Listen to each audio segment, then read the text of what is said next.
Hey y'all, welcome back to my channel.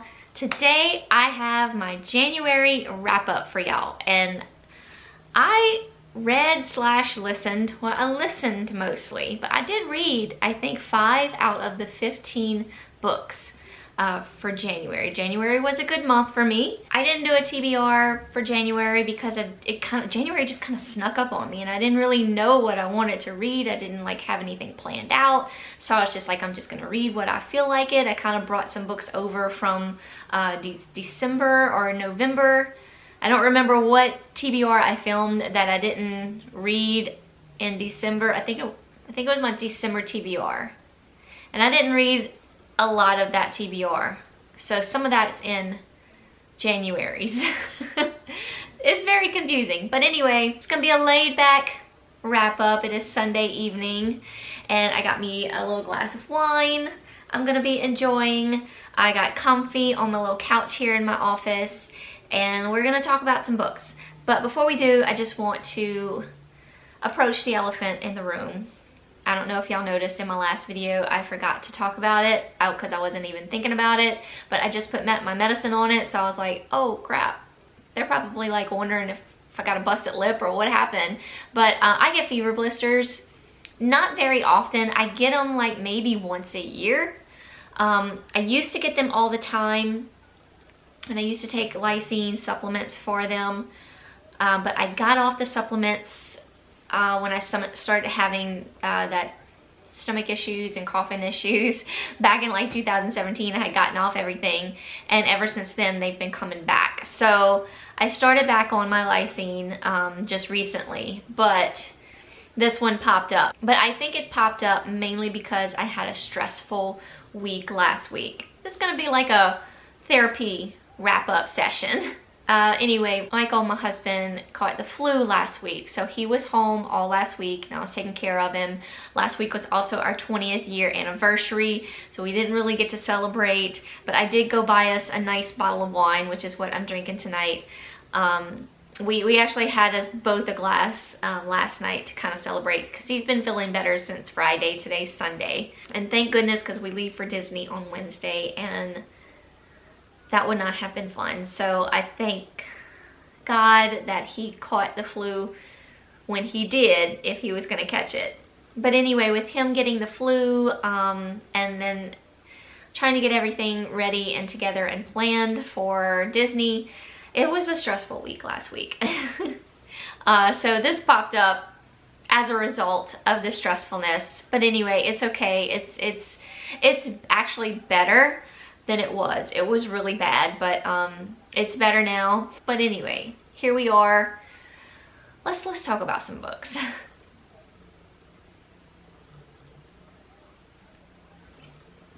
Got my little trusty notebook here. So my first read of the month of January was The Prince and His Bedeviled Bodyguard, and I'll put a picture of it here. I read this as an ebook. This is by Charlie Crochet. She is one of my favorite male romance authors.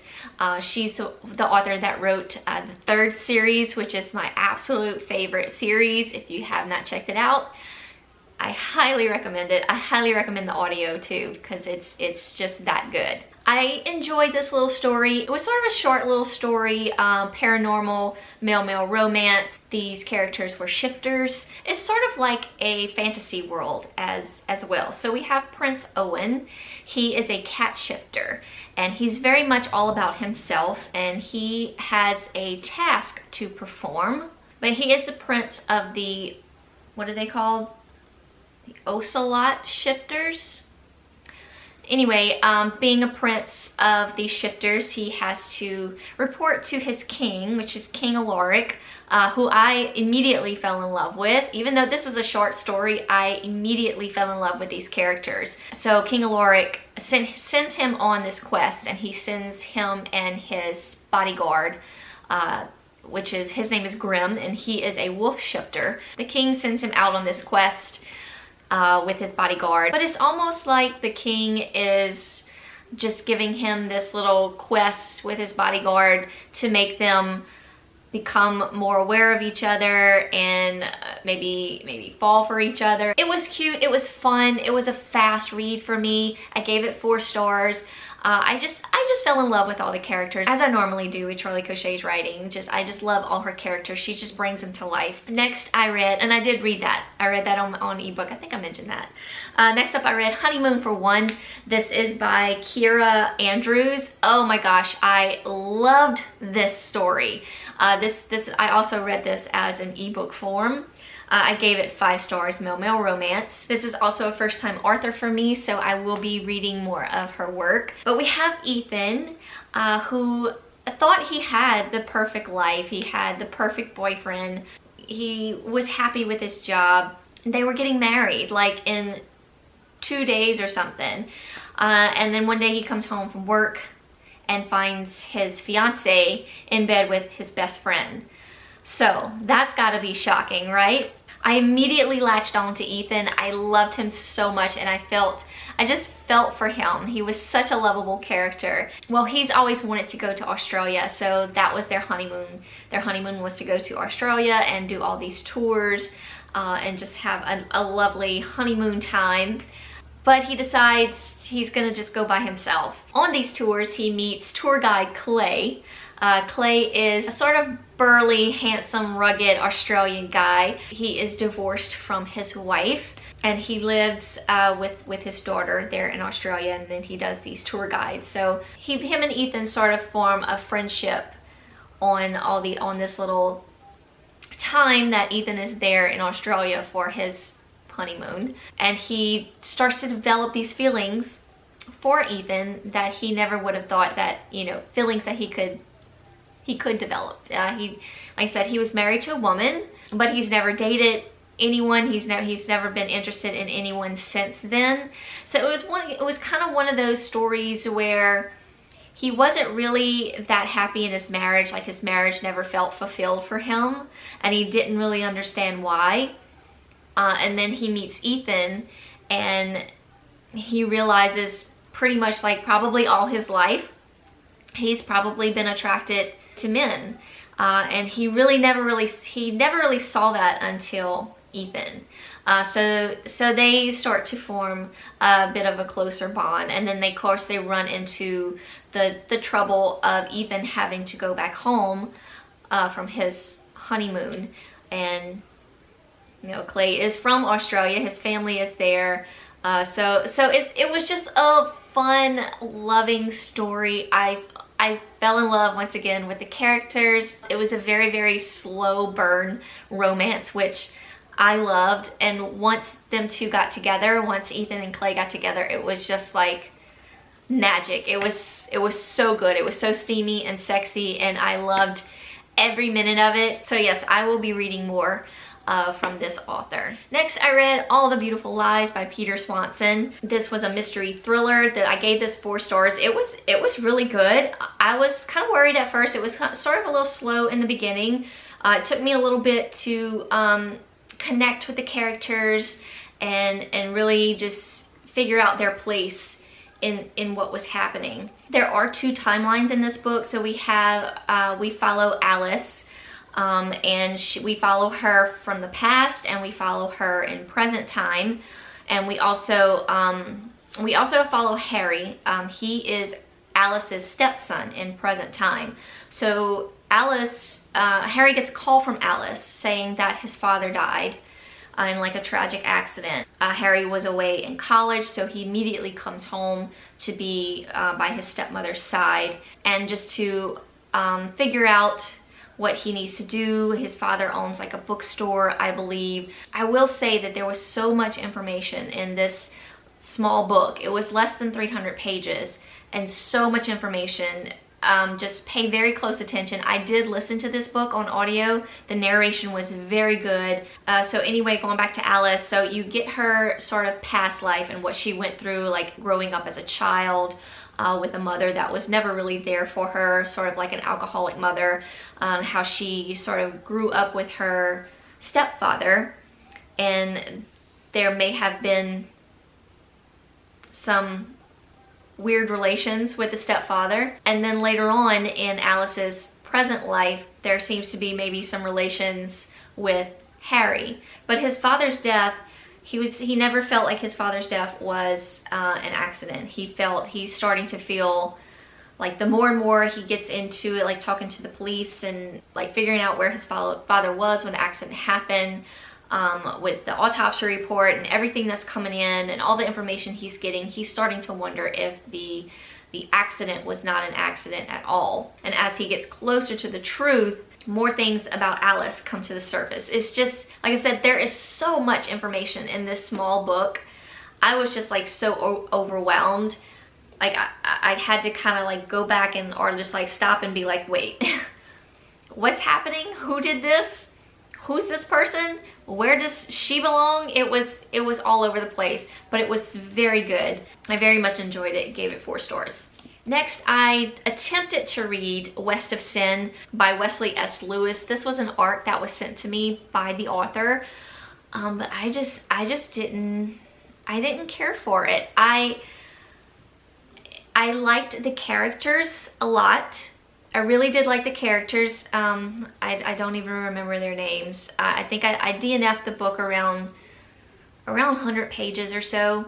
I tried because in the beginning it really pulled me in. We have this young woman who, I think she's sort of like a real estate agent. I don't really remember, but her company is at a casino in Las Vegas, and she's actually having some relations with her boss. So she like gets dressed up for the night to impress him and maybe like go back to his room later, and then she finds out that he maybe has not been as faithful to her as she thinks he is. So when she finds him with someone else, she just kind of like takes off there. She has like a rental car and she takes off to this like convenience store. It was just all sort of, it was kind of superficial a little bit in the beginning, but it kind of caught me, and I was like, okay, then maybe we'll see how it goes. But then it started to be like this casino heist, and I don't know, it had to do with like stealing casino money basically. And the guy she meets at the convenience store, he's like a gun trainer or something. He works as a bodyguard as well. They form like this group of people that he trusts to go after these men that are stealing from the casino. I just couldn't get into it. It just wasn't a story for me. Like I said, I did like the characters, but it was all just a little too like superficial a little bit. I don't know. I couldn't get into the writing, and I couldn't get into the whole story was just not for me. The synopsis sounded really good, but it didn't say anything about like casino heist or anything like that. And I'm not really into like mobsters and gangs and shooting up a casino. I just wasn't into it. I just wasn't into it at all. So I DNF'd it around 120 so pages, something like that, which I was really sad about because it was an ARC that was sent to me by the author. It does come out on February 4th. Which by the time you see this video, it will already be out. So if it sounds like something you would like, I highly recommend checking it out. I never want to make you not read a book. It was just not for me, but that doesn't mean it may not be for you. Next, I read All These Beautiful Strangers by Elizabeth Clefford. Loved this book. 5 stars. I did listen to this on audio. It did have a cast of narrators, which I love in a good audio book. So I do highly recommend the audio if you have not read this yet. I am so glad I picked this up because I was skeptical because of the whole game aspect to this story. I'm not a huge fan of that, but I'll check it out anyway. But I heard so many good things about it. I decided just to check it out for myself, and I'm so glad I did. The game, as far as the game, it's kind of in the background. It's not what the book is about. So we actually, again, we have 2 timelines here. So we follow Charlie, who is 17. It's 2017, and she is 17 years old. Her mother, Sosei, ran off years ago, leaving her and her sister with their father. And she's never really recovered from that. Like, she's never really figured out like what happened. Why did her mother leave them? Could she still be alive? Why hasn't she tried to come find us? That sort of thing. But we also follow her mother, Grace. We follow her throughout her life, from like when she came into the life of the Calloway family. She married Alistair Calloway, who is Charlie's father. And so we get her story from when she came into the family's life and how she met her Charlie's father, and then her life up until present time. So of course, you know, we find out what happened to her through her story, and as Charlie figures it out. Now the game aspect of it is Charlie's in like this private school, and it's considered an honor to be selected for the A's. The A's is like high society club for this school. But as Charlie gets initiated into the club and the things that she has to do to get into the club, she realizes what the club is about. And she sort of uses the club and uses the game to unearth what has happened to her mother. It all sort of goes together in the end. And it was just this is a pretty thick book, but every minute of this book I was just like enthralled in. I was so invested in it, couldn't stop listening up until the very end, and it was just so good. So if this has been on your TBR, or you've been kind of like, oh, I don't know, check it out. Next, I read I Found You by Lisa Jewell. Absolutely love this one as well. This is a 5-star read for me. I did listen to this on audio as well. This was narrated by Helen Duff. I try to write all these narrators down. Very good narration. So we have a woman named Alice. We pretty much follow her throughout the book. And she stumbles across a man on the beach, somewhere where she lives. And just being the nice woman that she is. Alice is not perfect either. She's a very imperfect woman, but she's trying her hardest to do the right things. And so she approaches this man because it's raining and he's sitting in the rain, and she approaches him with a jacket, and she realizes that he doesn't know who he is, why he's there. So she takes him into her care, and as they are trying to figure out who he is, they sort of form a bond together, a friendship. But then so another timeline book, we also follow a story of 23 years before. So 23 years? Yeah, 23 years earlier, we follow 2 teenagers, Gray and Kirsty, as they are on holiday with their parents. They sort of befriend a young man there at the beach, visiting with his aunt, and he sort of falls in love with the girl. And at first I was like, why are we following this family? What do they have to do with what's going on with Alice and this guy that doesn't know who he is? And then we also follow a young woman who has just gotten married, and her husband has disappeared, or he hasn't come home from work, and so she reports him missing, and she takes it upon herself to go out and look for him. And again, all these 3 stories, you're wondering like, okay, who is this man? Is he one of the teenagers? Is he this young woman's husband? What is happening? I got so involved with this story, and I knew it was gonna all come together in the end, but I just could not figure out how. And when you think you have it, you don't. And that's what I loved about this book. Up to the very end, it kept me guessing of who was who in this story. Once again, I loved it. 5-star, highly recommend. Next, I read The Chain by Adrienne McKenty. I gave this 4 stars. I liked it, but it wasn't what I thought it was going to be. I thought it was going to be a little bit more. I don't know. It was it sort of got a little boring for me and I didn't really know where it was going, but I still enjoyed it. So we follow Rachel. Rachel is a cancer survivor. She's an ex-wife. She's a mother. She's quite a woman, and she's chosen by the chain to be their next victim. So when her child gets kidnapped, she is contacted by the chain to kidnap. In order to get her child back, she has to kidnap someone else's child.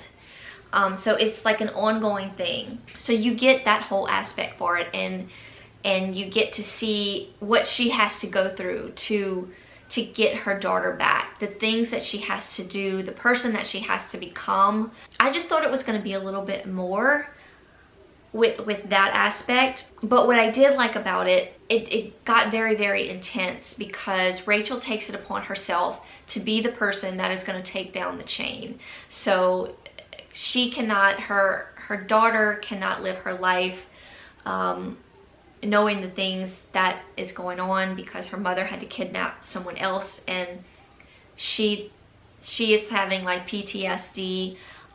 Rachel is just struggling with the fact that her daughter cannot handle this, and she wants to make it better, and in order to make it better, she has to put the chain down. So she takes it upon herself to do that, and that's when it gets pretty intense. It was really good. I really enjoyed it. I just think I expected more from it, but it was still good. I did listen to this on audio. The narration was great. It was narrated by January Lavoie. Very good narration. I also read Tell Me 3 Things by Julie Buxbaum. I, for some reason, did not do a review on Goodreads for this. I guess I just completely skipped over it. I did read this.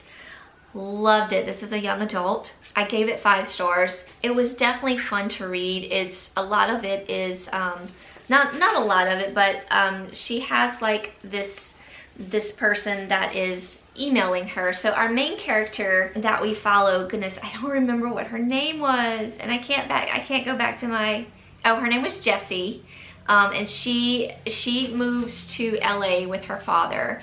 Her mother passed away, and her father has been seeing this woman like through some sort of group. But anyway, so he marries this woman, and they have to move to LA because she's some like big time film editor or something like that. And so she has to just pick up her life and start over, basically. And she's a teenager. I mean, how do you do that as a teenager? I felt so sorry for her. I can only imagine how she was feeling. So in the beginning of her school days, when she goes to this new school, someone sort of befriends her through emails, and he calls himself Somebody Nobody. But they sort of form this friendship over emails and eventually through instant messenger. And she spends sort of her days trying to figure out who Somebody Nobody is, or SN, she calls him SN, tries to figure out who this person is. And just the things that she has to go through. You know, she has a new stepbrother now, they slowly but surely form a bond with each other, and slowly but surely she has made a life for herself, even though her father's like in his own little world with his new wife, and he himself is also trying to fit into the LA life. He's also having some struggles, but he's not really in tune to what she's going through. But she is one hell of a young woman, and she pulls through, and she makes it. She has her, her own little group of friends. She found her a job that she loves, and then the friendship she forms with Somebody Nobody. It was just so cute and so fun to read. I highly recommend it. It's a lot of books, y'all. Next up, I read Nothing Serious by Jay Northcote. I'll put that here. This was a short mail romance. I read this on my ebook, or as an ebook form. So it was a very short love story, but it was a love story done right. A short love story done right. I don't know how else to explain it. So we have Mark, who has decided to come out. He's been dating a young woman for years. They've been living together, and he decides he cannot live his life like that anymore. He cannot keep lying to himself. So he comes out to her, and he's moving out of the apartment and moving into his own space. And that's when he meets Jamie. Jamie is one of the movers that helps him move. And something happens within the move, and a box of Mark's toys gets busted open, and that's when Jamie realizes that that Mark is gay, and Jamie's gay as well. So anyway, I think Jamie sort of puts two and two together and realizes why Mark's moving out. And you know, Jamie, Mark explains to him, you know, how he's never dated a guy, he's never been with a guy, but he does know he's gay. So Jamie sort of offers to let him experiment with him. So that kind of starts off as like just fun and flirty and sexy, and then of course they start to form this more loving bond for each other. It was short and sweet and sexy, and I loved it. 5 stars. Then I listened to #Rev by Cambria Hebert, or Hebert, not sure how she pronounces her last name, but this is the second book to #Junkie. So we pick up right where book 1 left off with Trent and Drew's story. So I don't want to tell you too much. #Junkie sort of leaves you hanging, and then Reb just picks right back up where we left off. So basically Drew and Trent are a friend to lovers story. So you get that in #Junkies. You get them, how they come together. I will say that Trent and Drew's relationship is heightened in this story. I actually preferred it over Junkie, maybe. I don't know. I guess because we're getting more of them and their relationship. And you didn't really get that much in the first book. It was just more like them kind of coming together and realizing their actual love for each other. Their relationship is definitely put to the test in this book. I think that's all I'm going to say about it, because I don't want to give too much away in case you want to read the series. It's the Gear Shark series. I loved it. As I said, I did listen to it. The narration was okay, but I did give it 5 stars. And then I was just on a roll with my male romances this month. I picked up A Deeper Blue. This is book 2, Rules of Possession. The first book is Blueprint, which I love that. I think I read it like in December, or I listened to it in December, and so I listened to this one next because I just wanted to hear more about Blue and Kelly because I love them so much. So again, I don't want to tell you too much because in book 1 we get their story, and Blue is a straight guy, and he and Kelly have been best friends for a long time, so it was a best friends to lovers sort of story. But in this second book, Blue still doesn't want to come out. He's an NFL player, so he doesn't want to quite come out to his team yet. So their relationship is sort of tested through that, and you know, Kelly's trying to decide, is it worth it? There's also a backstory with Blue's mother. So I did feel like this book was a little bit deeper than the first book, but I loved it just as much as I loved the first one. I love these two guys. Gave it 5 stars. I listened to this also on audio. Both Kelly and Blue have a voice, so we have 2 narrators, and they did a great job. Next, I listened to Wayward Son by Rainbow Rowell. I actually preferred this one over Carry On, and I've been hesitating picking this up because I heard that this one wasn't as good as Carry On. But in Carry On, you get like the whole Harry Potter thing going. It's like a parody of Harry Potter. And then, but what I did love about the first book more than the whole Harry Potter thing, because to me that was kind of in the background. What was the main focus of Carry On was Baz and Simon's love story and how they came together. They were like enemies to lovers sort of thing. So in this book, we don't really get as much Baz and Simon together, which is what I really wanted. And so I can see maybe that's why people didn't enjoy this one as much as the first one, because their relationship is sort of like tested, because at the end of Carry On, something happens to Simon, and gets these things happen to him, and he's stuck with them. So he's sort of depressed about it in the second book. It's kind of how that starts. And in order to get him out of his slump, Baz and Penelope take him like on this road trip. They're going to America. So they go to America to meet up with Agatha. Agatha was one of their friends in the first book, and she's moved to LA to go to school or something like that. But something happens to her, and so they need to get to her, basically rescue her. So they're like on this road trip to get to Agatha, and it was just fun. I enjoyed the whole aspect of the book, the whole road trip. The tension between Simon and Baz was so real. But I wanted more of them together, and you just didn't get that in this book.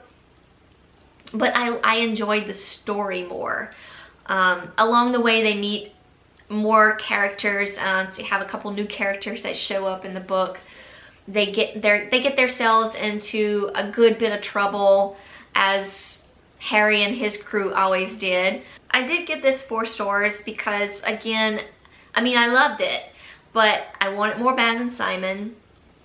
And even in the end, I feel like I didn't get what I wanted, and I feel like there's more that's coming. So maybe there's going to be a 3rd book. I don't know. But it was weird because in the beginning, we get an epilogue. Right at the beginning, we get an epilogue. At the end, we get a prologue. So I'm like, wait, what is happening? What is going on? But I loved it all the same. I love the inside of this book with all our characters.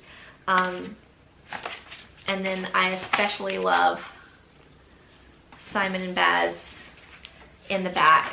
I love this picture of them. I love it. They are so cute. My favorite little young adult characters. Such a cute story. It's just fun to read. Next up, I read Someday Someday by Emma Scott. I read this on ebook form. Amazing. Amazing. Male romance. I believe this is her first male romance. I've never read anything by her, but this was amazing, y'all. Such a beautiful love story. A slow burn. So this is the story of Max and Silas. Max had a rough life. At a very young age, he was kicked out of his home by his parents when they found him in his room with another boy. He was then left out on the streets. He became a drug addict. He did other things for money, but he got through it. He bettered himself. He's now like a nurse and he's working in the ER. But it's really gotten to be a little bit too much for him. He gets the opportunity to care for an individual, a very rich individual. No ma'am, no, Bella is in here clawing the sofa. But a very rich man has become ill, and Max is hired to be one of his nurses. This man is the head of like a pharmaceutical company, and Silas is his son. So, oh, there she is. Edward Marsh is the older guy's name, and Silas is Edward's son. So he is pretty much acting CEO while his father is ill. But anyway, Max and Silas sort of meet at a group that Max, not a therapy group, but you know, like a AA meeting or something like that. A group where recovering users, I guess, go to tell their story and talk about it, and just a way of coping with what they went through. He sort of meets Silas there, and then he ends up at Silas's home working for his dad. And so that's how they their relationship sort of officially begins. But Silas is very held back. Even though he's grown up with the money, he's had a very rough time. When he was found out, his father sent him to some sort of conversion therapy camp for reprogramming, and he was brutally mistreated at that camp, basically trying to beat the gay out of him. So it's just a very beautiful story of these two characters that have been through so much, and then when they find each other, they sort of grow together because of what happened to them in the past. And Silas has held himself back for so many years. He has he has just cut himself off. He does not date anyone. He has a girlfriend, basically, that he pays to just kind of be around when he needs her. But other than that, he is just cold, and he has not expressed himself in years. And Max comes into his life, and he starts to slowly but surely open up. So like I said, it's a very, very slow burn. I'm talking slow burn. But the story of these two guys is just so beautiful.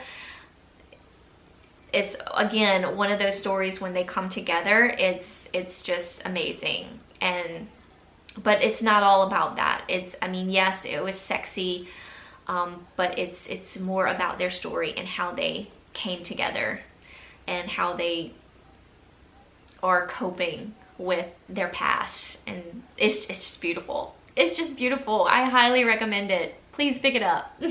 Next, I read Crossroads by Riley Hart. This one was, it was okay. I gave it 3 stars. So again, another male-male romance. Towards the end of January, I was just feeling male-male romance. I go back and forth. Sometimes I want more thrillers, and then I'm like, no, I want like some good male-male romances. So you never know what you're gonna get here. I did listen to this on audio, so I think a lot of the reason I didn't really care for this story was because of the narration. I do not like this narrator. I didn't know going into it. I didn't know who was narrating it. I just don't like the way he narrates. But so that kind of put a damper on the story for me in the first place. But just the story of itself, I just, you know, even though the narration's not good, sometimes if the story's good enough, I can push through the narration. But the story just wasn't there for me. So Bryce and Nick are 2 straight guys that basically fall for each other. It was, I don't know, it just felt unbelievable to me. I don't know. But it just the way it happened, I just wasn't into it. But basically we have Bryce, who is divorced. He didn't have a very good marriage to begin with, and he moves into like this, I don't know if it's a rental or how the houses are connected, but they share like a backyard. And then Nick shortly after moves in next door to him. And so they kind of like introduce each other. I think Bryce goes over to introduce himself, and he's like, you know, we share a backyard if you ever want to barbecue or whatnot, which that part I got. So they start off as good friends and just hanging out. And so these feelings start to happen, and then a kiss happens, and then they start to explore with each other. So, I mean, I get it. I liked the characters. I really did like Bryce and Nick, but just the way they came together just didn't feel real enough for me, being 2 straight guys. I don't know. Like I said, maybe it was the narration, and maybe I should have just read this book. Maybe it would have been better for me that way, but I just couldn't connect with the story. I couldn't even like really get into them together. I don't know. That probably was the narration.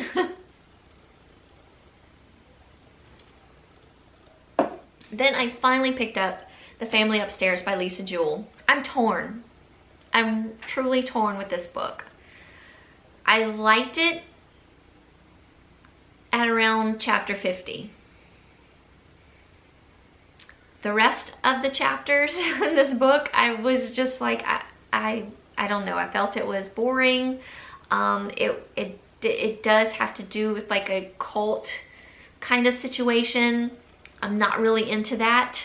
We do follow 2 different timelines. We follow 3 people. We follow Lucy and Libby, who are in current day timeline, and then we follow Harry, who starts his story from like the late 1980s. So I did like that aspect to it. I wasn't sure how they all fit together until around chapter 50, when things started picking up and things started getting interesting, I guess. So I liked it, but but I didn't. I guess I'm torn because, like I said, the ending, right around chapter 50, I couldn't put it down. I did listen to this book. The audio was great. It did have a cast of narrators. So we had 3 voices. Each character had a voice, which I loved. So I highly recommend the audio. So I decided to go with like a 3.5 star. I'm even torn about my rating. I don't know if I should just settle for a 3 star. But I really like the ending. That's why I bumped it up to half a star. But yeah, what is this book? It's about? So Harry tells his story from starting from the late 1980s, about how this strange family came to live in his house with him and his family. And they lived upstairs, hence the family upstairs. And the dad of this family sort of took control over his home. So we get the story of that and what he went through, and what happened in the house. Like, it got to a point where they could not leave the house. People from the outside actually thought it was like a nunnery, so no one came or went from this house. And there was children in this home that were malnourished. The things that went on in this house were just horrible things. And then you get the story of Lucy and Libby as they are in the present timeline. Lucy is living on the streets pretty much with her 2 children and a dog. And so we get her story of what she's presently going through. And she's trying to get, she's in France and she's trying to get to England to the baby. The baby has now turned 25. Libby is the baby. So we get her story, but we just get her present day. So you don't really know who they all are or how they fit in to the whole cult situation in the home until like around chapter 50. And then when things start to flow together and you realize what's going on, there were some really good twists in the ending. I will give it that. Good old Lisa Jewell, she didn't do me wrong there. She put some twists in there that I was just like, wait, what? So I really enjoyed that aspect of it. Just the whole, how it all came together and the twist of it. I loved that part.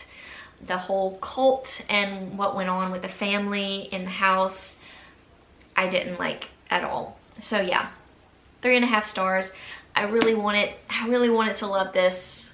Beautiful covers can be deceiving. But it wasn't terrible, but it wasn't what I was hoping for. And last but not least, little Bella, I read I'm Straight, Right? By Romeo Alexander. This was sort of a fun short read. I just kind of picked it up because I wanted to read something, but I didn't want anything too long, and this kind of popped up on my Kindle Unlimited, and I was like, okay, let's give it a go. It's about a friends to lovers situation. It's military men, but I wasn't crazy about it. I gave it 3 stars. Usually friends to lovers is my favorite. And I did like that aspect to it. I like the characters. Dean and Sloane were our main characters. Dean is our gay character who is friends with Sloane, who is our straight character. And they have been friends since basic training. Dean has been in love with Sloane since day 1. And he's tried, you know, just reining it all in and just trying to be his friend. But their friendship was sort of weird. Like, they cuddled together. And Dean would always lay in Sloane's lap.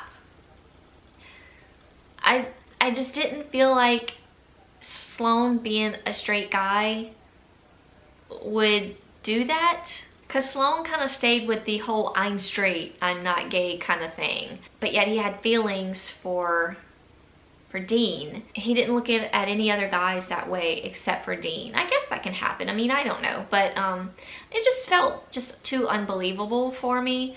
But I did like the characters, but the story just didn't feel right for me, I guess. I guess that's the only way I can put it. But it was a short story. It was okay to get through the rest of them all. Okay, y'all, that was a lot. This is gonna be a very long video, so I hope you enjoyed it. I'm so sorry. I didn't realize that I listened / read that many books in January, but it was a good month. I enjoyed it. I enjoyed most of these books. I enjoyed all of them, really. It's just some of them just didn't quite do it for me, but I still liked them. It was still fun to read them. I will leave all these books down below if you want to go check them out for yourself. Also, my social medias will be down below. But I will be back next week with another video, and I will see y'all then. Bye, y'all.